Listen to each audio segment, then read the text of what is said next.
Os escolares dos colexios Jaime Balmes, María Asunta, Felipe de Castro e do Instituto Campo de San Alberto, dende terceiro de primaria ata cuarto de ESO, así como tamén os usuarios da Asociación Misela, serán os destinatarios deste programa educativo Aula nas Ondas, que pon en marcha a Concellería de Educación, en colaboración con Radio Líder.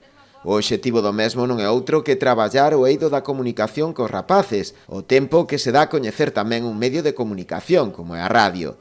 Prolongarase ao longo de todo o curso e serán os propios alumnos os encargados de elixir e preparar todas as entrevistas a persoas relevantes do municipio. Vai a ser un formato de entrevistas nas que os propios alumnos, coa axuda dos seus profesores, seleccionarán eles mesmos aos entrevistados e ese entrevistado será do mundo da cultura, do mundo do deporte, a nivel social, non? De persoas do entorno de Noia. E eles mesmos, como dicía antes, preparan esas preguntas para esas entrevistas. O programa emitirase todos os mércores lectivos, ás 12, en Radio Líder Noia. A idea é darlle continuidade en vindeiras edicións.